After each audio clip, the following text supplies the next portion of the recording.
கர்த்தருடைய பரிசுத்த நாமத்துக்கு ஸ்தோத்திரம் உண்டாவதாக.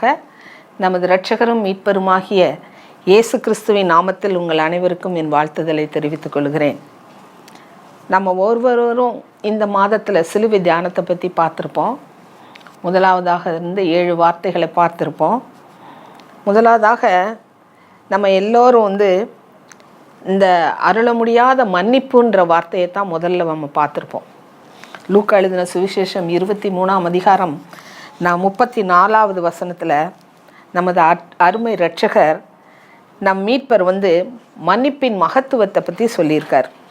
ஒரு முறை அல்ல, 70 முறை நம்ம மன்னிக்கணும் அப்படின்னு நம்ம வேத வார்த்தைகளில் சொல்லியிருக்கிறார். சத்ருவை கூட மன்னிக்கணும்னு சொல்லி தேவன் நமக்கு சொல்லியிருக்கிறார். இதை நம்ம எத்தனையோ இடத்துல நம்ம இதை பார்க்குறோம். ஒவ்வொரு இடத்துலையும் தேவன் நிறைய இடத்துல மன்னிப்பை நமக்கு பற்றி சொல்லி கொடுக்குறாரு. ரெண்டாவதாக லூக்கா 23:43 நீ என்னுடனே கூட இன்று பரதேசில் இருப்பாய் அப்படின்னு மெய்யாகவே உனக்கு சொல்லுகிறேன்னு சொல்லியிருக்கார். எப்போது இயேசு பாவம் இல்லாதவராய் நம்ம என்னைக்கு அவர் இதை அறிக்கை செய்தாரோ அப்போதே தேவன் அந்த ஒரு மனுஷன் பாவி, ஆனால் அவன் கள்ளன், ஆனால் அவன் என்ன சொல்கிறான், இவர் தேவ மனுஷன் அல்லவா, ஒரு பாவம் அறியாதவர் அல்லவா, இவரை எப்படி சிலுவையில் அறைய ஒப்பு கொடுத்தாங்கன்னு அவன் மன உருகி சொல்கிறான். அந்த ஒரு வார்த்தை அவனுக்கு மோட்சத்தில் ஒரு இடத்தை ஆயத்தம் செய்கிறதுக்கு உபயோகப்படுது. மனம் திரும்புதல் தான் தேவராஜ்யத்தில் ஒரு சந்தோஷத்தை ஏற்படுத்துது. உண்மையான மனம் திரும்புதல் தான் அவனுக்கு தேவராஜ்யத்தை பெற்றுத்தந்தது. அப்போ தான் இயேசு சொல்கிறாரு, இன்றுடனே கூட நீ என்னுடன் பரதீசில் இருப்பாயின்னு. இந்த ரட்சிப்புன்ற வார்த்தை, இந்த பாவ மன்னிப்பின் நிச்சயத்தை அந்த கள்ளன் பெற்றுக்கொள்கிறார். மூன்றாவதாக யோவான் 19ஆம் அதிகாரம் 26 அதோ உன் மகன் அப்படின்னும் மரியாள்கிட்ட சொல்கிறாரு, யோவான்கிட்ட இதோ உன் தாயின்னு சொல்கிறார். ஒரு நெடு மரமும் ஒரு குறுக்கு மரமும் இணைந்தது தான் சிலுவை. அப்படி தான் செய்யப்பட்டிருக்கும். இது 150 கிலோ வரை எடை இருக்குமா, 7 அல்லது 15 அடி உயரமும் இருக்குமா. அந்த சிலுவை கரடு முரடானதாக இருக்கும். இதில் அறையப்படுறதுனால ஒருவரோட உடல் இந்த கைகளில் உள்ள ஆணிகளின் மூலமாக வெகு நேரம் தொங்கப்பட்டு ஆணிகளால் அடிக்கப்பட்டதால் அது அந்த ஆணிகளின் உதவியோடு தான் அந்த உடல் சரீரம் தொங்குறதுனால மிகவும் தாங்க முடியாத வேதனை அந்த இடத்துலையும் மூச்சு திணறலும் ஏற்படுமா. அந்த இரத்த ஓட்டம் அந்த இடத்துல பாதிப்படையும், உடலில் நீர் வறட்சி ஏற்படும்.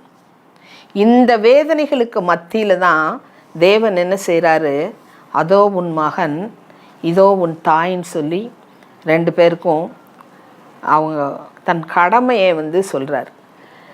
என்னோட தேவன் பிதாவானவர் எனக்கு கொடுத்த கடமை இந்த சிலுவையில் முடிவடைஞ்சிருச்சு, ஆனால் உங்களுக்கு இனிதான் கடமையே ஆரம்பிக்குது. சுவிசேஷத்தை உலகம் முழுவதும் சொல்வதற்காகத்தான் சீஷர்களை உருவாக்கினார். அந்த கடமையோடைய தொடக்கம்தான் இனிமே. அந்த தொடக்கத்துக்கு மரியாளும் தேவைப்படுறாங்க. ஏன்னா யோவான் ஸ்நானகன் தான் இந்த புக் எழுதுகிறாரு. வெளிப்படுத்தின விசேஷம் வரைக்கும் யோவான் வெளிப்படுத்தின விசேஷம் எழுதுகிறாரு. யோவான் இயேசுவோட பிறப்பின் நற்செய்தியும் பிறந்த அவர் என்னென்ன செய்தார்ன்ற நற்செய்தியும் மரியாளிடம் கேட்டு தான் அதை எழுதுகிறார். லூக்கா 2:35 மரியாளை பார்த்து சிமியோன் சொல்கிறாரு, உன் ஆத்துமாவே ஒரு பட்டயம் ஊடுருவி போகும் அப்படின்னு தீர்க்க தரிசனமாக சொல்கிறார்.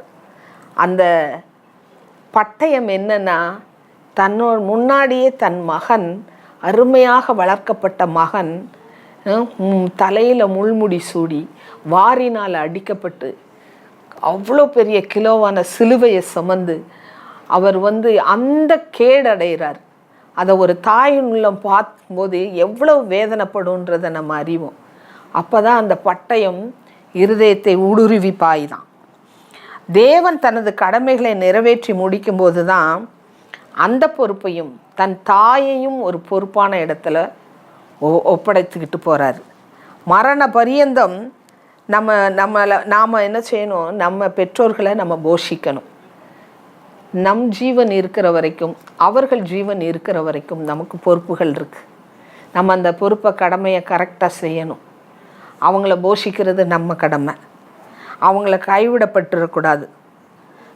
அதனால தான் இயேசு என்ன செஞ்சாராம்? கைவிடப்பட்ட இயேசு அப்படின்னு அன்னை தெரசா சொல்லுவாங்க. இந்த வழிநெடுக இருக்கிறவங்க, பெற்றோர்களால் கைவிடப்பட்ட பிள்ளைகளால் கைவிடப்பட்ட பெற்றோர்களை தன்னுடைய இல்லத்துக்கு அவங்க அழைச்சிட்டு வரும்போது அவங்களுக்கு பேர் என்ன வச்சாங்களாம்? கைவிடப்பட்ட இயேசு அப்படின்னு பேர் வச்சுருக்காங்க. இதே மாதிரி 4வதாக மத்தேயு 27:46 கர்த்தர் ஏலி ஏலி லாமா சபக்தானின்னு சொல்கிறார். அதாவது என் தேவனே என் தேவனே ஏன் என்னை கைவிட்டீர். பிதாவாகிய தேவன் ஒரு இமைப்பொழுது அவரை கைவிடுறாரு. ஆனால் அந்த இமைப்பொழுது கூட கைவிட்டதை இயேசுவால் பொறுக்க முடியல. அவர் இதயம் நொறுங்கிடுது. ஏன் என்னை கைவிட்டீங்கன்னு அப்படியே அழுறார். நீதிமொழிகள் 8:30 பிதாவால் செல்ல பிள்ளை வளர்க்கப்பட்டவர். அவர் செல்ல பிள்ளையாக அவர் அருகில் வலது பார்சத்தில் வீட்டிருந்தவர். இந்த உலகத்தில் பிறந்து வளர்ந்து வாழ்ந்த ஒவ்வொரு நிமிஷமும் அவரோடையே தான் இருந்தார். அவர் பிதாவுக்கு பிரியமானதை தான் செய்தார். உலகத்தின் மொத்த பாவமும் அவருக்குள்ளே வந்து சேர்ந்துச்சு. அப்படிப்பட்ட பிதாவால் எப்போதும் அவர் பிதாவை யோசித்து, பிதாக என்ன செய்ய சித்தம் சொல்லியிருக்காரு, பிதா என்ன செய்ய சொன்னாரோ அதை செய்து கொண்டிருந்த இயேசுவின் மேலே உலகத்தின் மொத்த பாவமும் சுமத்தப்பட்டது. அப்போ தேவ பிரசன்னம் அவரை விட்டு கொஞ்ச நேரம் விலகிருச்சு. அந்த நேரத்தில் தான் இயேசு கிறிஸ்து சொல்கிறாரு, பாவத்தின் சின்னமான கோர சிலுவையில் பாவமறியாத அவர் நமக்காக பாவமாகும்போது அவர் சொல்கிற வார்த்தை தான் இது. 2 கொரிந்தியர் 5:21 பாவம் அறியாத அவரை நமக்காக நாம் அவருக்குள் தேவனுடைய நீதியாகும்படிக்கு அவரை அவர் பாவமாக்கினார். பிதாவுக்கு எவ்வளவு நம்மேல அன்பு இருந்தால் அவருடைய ஒரே பேரான குமாரனையே நமக்காக அனுப்பியிருப்பார். சொந்த குமாரனை அந்த நிமிஷம் பாவத்தை பாராத சுத்த கண்ணர் அவர். அந்த ஒரு நிமிஷம் அந்த மொத்த உலகத்தின் பாவமும் அவர் மேலே சுமக்கும்போது அவர்கிட்ட இருக்கிற அந்த பாவ சின்னத்தை பார்க்க முடியாமல் தேவன் பிதாவானவர் ஒரு நிமிஷம் தன்னுடைய முகத்தை மறைக்கிறாரு. அப்படி கைவிட்டதுனால என் தேவனே ஏன் என்னை கைவிட்டேன்னு சொல்லி தேவன் வருத்தப்படுறார். அந்த கதறி அழுகிறார். சிலுவையில் அவர் தொங்கி மறிக்கிறாரு. அப்பையும் பிதாவினுடைய சித்தத்தின்படி தன்னை தாழ்த்தி அவர் மரித்ததுனால அவர் பிதாவின் வலது பார்சத்துக்கு உயர்த்தப்பட்டார். 5வதாக மத்தேயுல 21:9 மனமகிழ்ச்சியின் நாளாகிய குருத்தோலை ஞாயிறு. இயேசு கிறிஸ்து தம்முடைய ஊழிய வாழ்க்கையை நிறைவேறும் காலம் நிறைவேறிய நாள் வந்தபோது தனது சீஷர்களோட எருசலேமுக்கு வராரு. சகரியா 9:9 படி ஒரு கழுதை குட்டியில் ஏறி எருசலேமுக்குள்ள ராஜபவனி வர்றார். இந்த பவனி இயேசு கடைசியாக வந்த பவனி. இது அவர் பஸ்காவுக்கு கடைசியாக பங்கு கொள்ள போகிற பஸ்கா. இந்த பஸ்காவை இயேசு கடைசியாக நினைவு கூர்றாரு. இந்த நீதியுள்ள ராஜா உன்னிடத்தில் வருகிறார், சீயோன் குமாரத்தியே கெம்பீரி அப்படின்னு சொல்லப்பட்டிருக்கு. 6வதாக யோவான் 19:30 இயேசு காடியை வாங்கின பின்பு எல்லாம் முடிந்தது என்று சொல்லி தலையை சாய்த்து தன் ஜீவனை விடுறார். கிரேக்க மொழியில் டெட் டெலஸ்டாய் அப்படின்ற வார்த்தை தான் முடிந்தது அப்படின்றது. அதாவது அதுக்கு என்ன அர்த்தம்னா முழு கிரயமும் செலுத்தப்பட்டது. இந்த வார்த்தையை அவர் பயன்படுத்துகிறாரு. அதாவது பெய்டு அப்படின்னு நம்ம இந்த காலத்தில் சீல் குத்தி ஒரு கிரயம் வாங்கி முடித்த உடனே என்ன சொல்லுவாங்க, பெய்டுன்னு சொல்லி சீல் குத்திடுவாங்க. அந்த மாதிரி தான் பாவ மன்னிப்புக்கான முழு கிரயத்தையும் கொடுத்து நம்ம எல்லாரையும் மீட்டு கொண்டார். இரத்தம் சிந்தி, அதுதான் அவர் கிரயமாக அவர் கொடுத்தது. அவர் சரீரத்தில் ஒரு சொட்டு இரத்தம் இல்லை, நீரும் இல்லையா, அவ்வளோத்தையும் அவர் நமக்காக சிந்தி நம்மளை கிரயம் கொடுத்து மீட்டு கொண்டார். ஒரு கிரயம் கொடுக்கப்பட்ட ஒரு பொருள் யார் கிரயம் கொடுத்தாங்களோ அவங்களுக்கு சொந்தம். இப்போ தேவன் நமக்காக, இயேசு கிறிஸ்து நமக்காக கிரயம் கொடுத்தாரு. அவர் இரத்தத்தையே கொடுத்து நம்மளை பெற்றுக்கொண்டாரு. ஜீவனையே கொடுத்த அந்த தேவனுக்கு நம்மெல்லாம் சொந்தம். அப்போ நம்ம பழைய ஏற்பாட்டின் படியும் எல்லா தீர்க்க தரிசனங்களும் இதை தான் சொல்லியிருக்கு. அதன்படியும் நம்ம என்னன்னா கிரயம் கொள்ளப்பட்டவர்கள். 7வதாக லூக்கா 23:46 பிதாவே உம்முடைய கைகளில் என் ஆவியை ஒப்பு கொடுக்கிறேன் அப்படின்னு சொல்லி ஒப்பு கொடுத்தார்.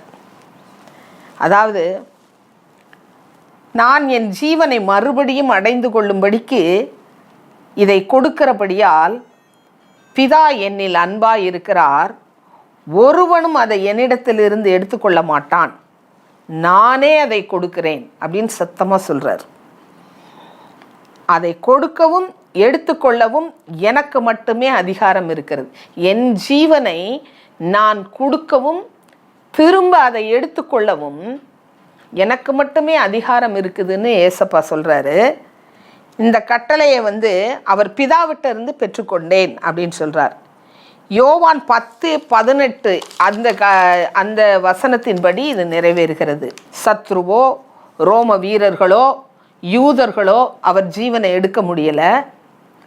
அவரே பிதாவிடம் கொடுத்ததாக மகா சத்தமாய் ஒப்பு கொடுக்கிறார். அன்பான சகோதர சகோதரிகளே, 3 நாட்கள் கழித்து இயேசு உயிரோடு எழுகிறார். ஏன் 3 நாள் கழித்து இயேசு எந்திரிக்கிறாரு? முதல் நாளே எந்திரிச்சிருக்கலாம், மரித்த உடனே எந்திரிச்சிருக்கலாமே, ஏன் எந்திரிக்கலை அப்படின்னா, யூதர்கள் முறைமையின்படி 3 நாட்கள் அவங்கள சீலையில் சுற்றி அடக்கம் பண்ணிடுவாங்க. ஒரு பச்சை இலையை அரைச்சி உடம்பில் பூசி சீலையை சுற்றி, அதுக்கு மேலே இலையை பூசி, அதுக்கு மேலே சீலை சுற்றி வச்சுருவாங்க. இது யூதர்களுடைய அடக்கம் பண்ணுகிற முறைமை. இப்போ நாளே அவர் எந்திரிச்சிருந்தாருன்னா இயேசு சாகவே இல்லை, மயக்கமாக இருந்திருக்காரு, அதனால தான் எந்திரிச்சிட்டாருன்னு சொல்லுவாங்க. சரி, 2ஆம் நாள் எந்திரிச்சிருக்கலாம்ல, ஏன் 2ஆம் நாள் மரித்த எழும்பலை அப்படின்னா, யூதர்கள் முறைமையின்படி 3 நாட்கள் அந்த ஆத்துமா அந்த கல்லறைக்குள்ளேயே சுற்றிக்கிட்டு இருக்கும்ன்றது அவங்களுடைய ஐதீகம். அப்போ அந்த சுற்றிக்கிட்டு இருந்த ஆத்துமா 2ஆம் நாள் அந்த உடம்புக்குள்ளே போயிடுச்சு, அதனால எந்திரிச்சிட்டாங்க அப்படின்னு சொல்லிடுவாங்க. அதனால தான் 2ஆம் நாளும் எந்திரிக்கலை. 3ஆம் நாள் ஆத்துமா வெளியே போயிரும்னு யூதர்களுடைய நம்பிக்கை. அந்த எழுப்பப்பட்டு வெளியே போன ஆத்துமான்னு நம்பின அந்த நாளில் தான் இயேசு கிறிஸ்து 3ஆம் நாள் எழுந்திருக்கிறார். லூக்கா 24:1-6 வாரத்தின் 1ஆம் நாள் மரியாள் தன் அநேக பெண்களோட கல்லறையில் போய் அந்த தைலம் பூசுவதற்காக போகிறாங்க. போன நேரத்தில் தேவதூதன் வெளியே கல்லை புரட்டி போட்டு உட்கார்ந்துருந்தார். கல்லறையின் கல்லை புரட்டி போட்டு உட்கார்ந்துருக்காங்க.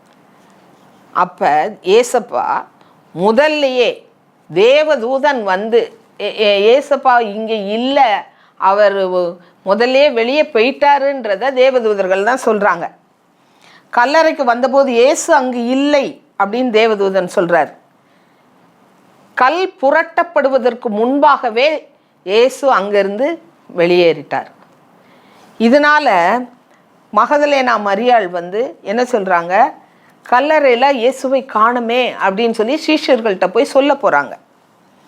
தேவனுக்கும் நமக்கும் இடையே இருந்த கல் அன்னைக்கு புரட்டப்பட்டு விட்டது. அந்த கல் தான் நம்மளை தடுத்திருக்கு. அது உயிர் தெளிந்த இயேசுவோடு நம்ம இணைப்பதற்காக அந்த கல் புரட்டப்பட்டு விட்டது. இது நம்மளும் தேவனும் இணைவதற்கான முதல் அடையாளம்.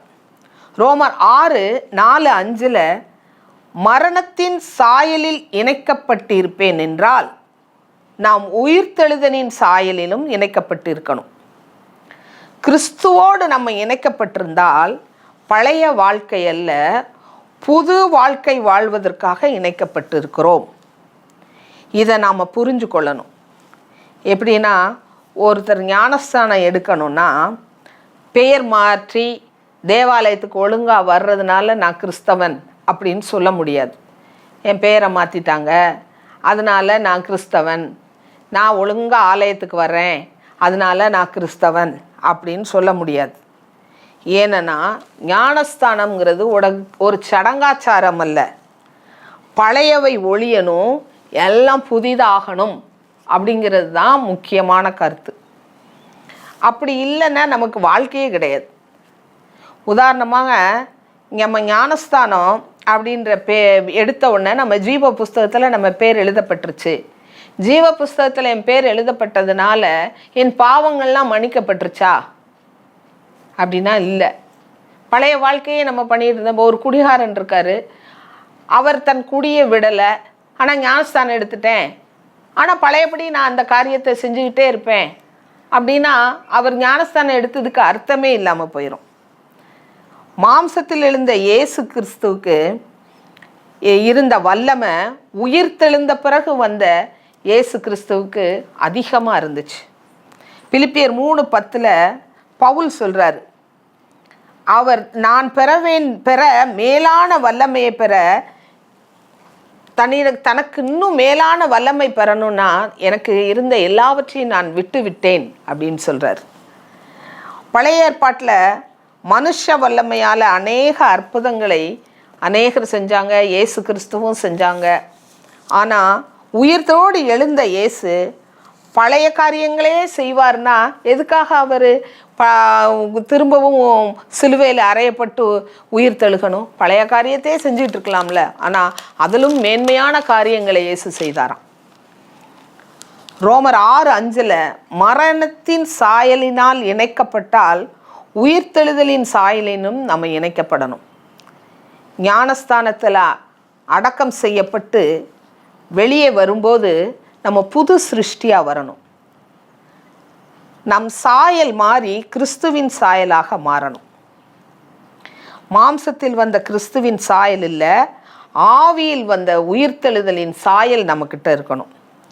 1 யோவான் 3 அவர் இருக்கிற வண்ணமாகவே நாமும் மாறணும், இது உயிர்த்தெழுதலின் சாயல் அப்படின்னு சொல்லப்பட்டு. யோவான் 20:14-15 இயேசு கிறிஸ்துவை தேடுறா. அவர் நிற்கிறத மரியாள் பார்க்குற, ஆனால் அவளுக்கு அது இயேசு கிறிஸ்துனே தெரியலை. ஏன்னா அவனை 3 வருஷம் அவர் கூட ஊழியம் பண்ணியிருந்தாலும் அவரை தோட்டக்காரர்ன்னு தான் நினச்சா. அவர் இயேசு கிறிஸ்துன்னு அவ நினைக்கல. இயேசுவை தோட்டக்காரராக எண்ணி அவர் உயிர்த்தெழுதலின் சாயலில் இருந்ததை அவளால் அதை யோசிக்க முடியலை. அதை போல தான் நம்மளாலையும் அந்த மாதிரி ஒரு மாறுதல்களை நமக்குள்ளே கொண்டு வர முடியும். அப்போ தான் நம்ம கிறிஸ்துவுக்குள் நம்ம நிலைச்சு நிற்க முடியும். அவர் தொலைத்த சாயலை நாமும் தொலைச்சு நம்ம உயிர்த்தெழுதலின் சாயலை நம்ம பெற்றுக்கொள்ளணும். மறுபடி பிறக்கணும், ஞானஸ்தானத்தினால நம்ம மாற்றப்படணும். ஒரே நாளில் நம்ம மாற்றப்பட முடியாது அப்படின்னு நம்ம நினச்சோன்னா அது தப்பு. நம்ம ஒரே ஞானஸ்தானம் எடுத்த உடனே தேவனால் நம்ம மாற்றத்தை உருவாக்க முடியும், நம்ம உண்டாக்கணும். கிறிஸ்து நமக்குள்ளே வந்தால் நாமும் மாறிடுவோம். அவருடைய சாந்த குணம் நம்மக்கிட்ட இருக்கணும், அவருடைய தாழ்மை நம்மக்கிட்ட இருக்கணும். அந்த மாதிரி அவர் தாழ்மையின் அடிமையின் ரூபமாக மாறினார். அவர் சாயலில் நமக்கு எப்பையும் ஒரு அன்பு வரணும். அவர் சாயல் நமக்கு எப்பையும் அதை எடுத்துக்கொள்ளக்கூடிய பக்குவம் நமக்குள்ளே வரணும். தேவ சாயலாக நம்ம பரலோகம் அப்படி இருந்தால் தான் அழைத்து செல்லும். நம்ம தசமபாகம் கொடுப்பதுனாலேயோ சந்தா கட்டுறதுனாலையோ நமக்கு பரலோகம் கிடைக்கிறது கிடையாது. கண்களின் இச்சை, ஜீவனத்தின் பெருமை, மாமிச இச்சை, இது எல்லாம் நம்மிடம் இருந்தால் நம்ம எப்படி பரலோகம் போக முடியும்? பழைய மனிதன் ஒழியணும். நம்ம எந்த இடத்தில் எப்படி இருக்கிறோம் அப்படிங்கிறத நம்ம அறிந்து யோசித்து சிந்திக்கணும். முக்கியமாக நம்முடைய சுபாவம் மாறணும். அதுதான் முக்கியம். ரோமர் 6:14 கிறிஸ்துவுடனே கூட அடக்கம் பண்ணப்படணும், பின்பு கிறிஸ்துவின் புதிய ஜீவன் நமக்குள்ளே வரணும். இப்போ ஒரு கரு உருவாகுதுன்னு வச்சுக்கோங்க, முதல்ல உருவாகிறது ஜீவனாக தான் இருக்கும். அதுக்கப்புறம்தான் அது கொஞ்சம் கொஞ்சமாக முழுமை அடைகிறது. அதுக்கு முன்னாடி அதுக்கு பேர் பிண்டம் அப்படின்னு சொல்லப்படுது. ஒரு முழுமையான அடையாளம் வந்தால் தான் அது ஒரு குழந்தையாக வெளியே வரும். இல்லைன்னா பாதியிலே வந்துச்சுன்னா அது குறப்பிரசவம். ஜீவனும் புதிதாக உருவாகணும், சரீரமும் மாமிசமும் புதிதாக உருவாகணும். ஒரு முழுமையானதாக நம்ம மாறணும்னா ஜீவன் அதுக்கு முதல்ல உருவாகணும். ஜீவன் இரத்தத்தில் உள்ளது. மாமிசமும் இரத்தமும் பரலோகத்துக்கு வராதுன்னு சொல்லப்பட்டிருக்கு. லேவியர் 16:14 மாமிசத்தின் இரத்தத்தை புசிக்காதே, புசித்தால் அறுப்புண்டு போவாய். ஏன்னா மாமிசத்தின் உயிர் இரத்தத்தில் இருக்குது. கிறிஸ்துவுக்குள் பிறக்கும்போது நமக்கு ஒரு புதிய ஜீவன் உண்டாகுது. அது நித்திய ஜீவன். அதுக்கு எக்ஸ்பிரி டேட்டு கிடையாது. நம்ம ஜீவன் தேவ ராஜ்யத்தின் மேலே வாஞ்சையாக இருக்கணும். பழைய சரீரத்துக்கு உண்டான மரணம் போய் புது ஜீவனை பெற்று நம் புது சிருஷ்டியான உடனே நம்ம புது உலகத்திற்கு கொண்டு போய் விடுவார் நம் தேவன். பரலோகத்தை கண்டவர்களுக்கு இந்த பூமி வெறும் குப்பையாக தான் தெரியும். பூமியின் மேல் ஆசைப்படுவது, அதாவது பூமியும் அதன் நிறைவும் கர்த்தருடையது. தேவன் உயிர்த்தெழுதலின் மீது மட்டும்தான் நம்ம பார்வை ஓடணும். ஆசீர்வாதம் புது ஜீவன் பெற்றவர்களுக்கு மட்டும்தான். புது ஜீவன் இல்லைன்னா அது பிண்டம்தான். பூமியிலும் பரலோகத்திலையும் நமக்கு என்ன தேவை அப்படிங்கிறது அவருக்கு தெரியும். அவர் நமக்கு கொடுக்கறது போதும். உயிர்த்தெழுதலின் சாயலில் நாம் இணைக்கப்பட்டால் நாம் தேவ சாயலாய் மாறுவோம். உயிர்த்தெழுதலின் சாயல் நம்மிடம் இருந்தால் பழைய மனுஷனை நாம் அடக்கம் செய்யணும்.